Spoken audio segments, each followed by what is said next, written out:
Hujambo na karibu tena mtazamaji wa The World News katika kipindi hiki cha ulimwengu wa siasa. Mimi ni Adam Hussein. Mgogoro kati ya Waziri Mkuu Benjamin Netanyahu na shirika la usalama la Israel ISA unazidi kuongezeka kila kukicha. Netanyahu alisema kwamba katika kipindi ambacho mkuu wa zamani wa shirika la usalama la Israel Navad Agraman alikuwa na mpango wa kuhakikisha kwamba anamfanyia mashambulizi ya umafia. Sasa waziri mkuu huyo wa Israeli bwana Benjamin Netanyahu amewasilisha malalamiko kwa jeshi la polisi dhidi ya mkuu wa zamani wa shirika la usalama la Israeli.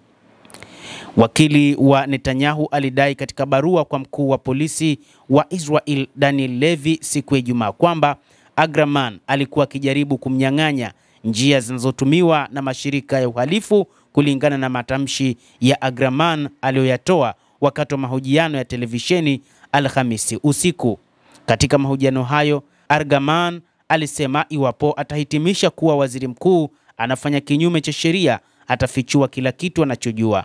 Ingawa alijizuia kusema mambo haya ili kuweka umuhimu wa uhusiano kati ya mkuu wa ICA wa sasa pamoja na waziri mkuu.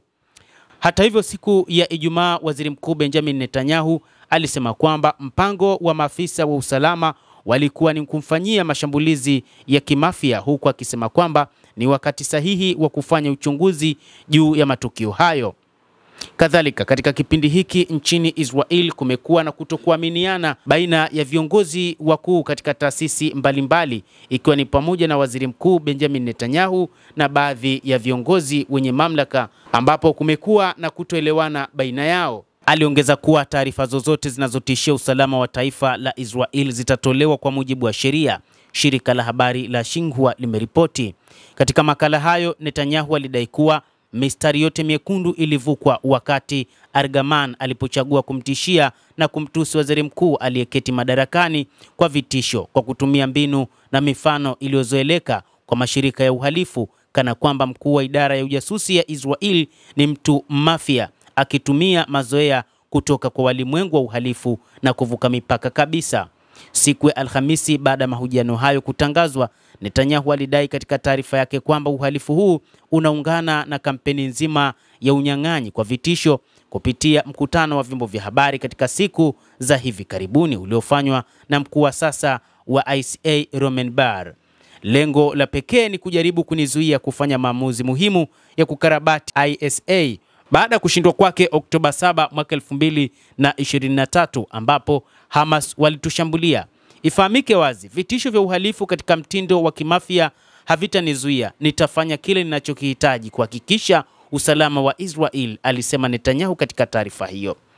ISA ilijibu katika taarifa kwamba shutuma dhidi ya Bar hazina msingi wowote, huku mkuu wa sasa wa ISA akizingatia tu usalama wa taifa na juhudi za kuwarudisha nyumbani mateka wanaoshikiliwa na Hamas huko Gaza, huku wakilinda demokrasia. Kufuatia malalamiko hayo, polisi wa Israel walisema kuwa Levy alimwagiza mkuu wa idara ya uchunguzi na upelelezi kuchunguza taarifa ya Agraman. Mvutano kati ya Netanyahu na ISA umeongezeka tangu shambulio la kushtukiza la Hamas kusini mwa Israel mnamo Oktoba 7 mwaka 2023.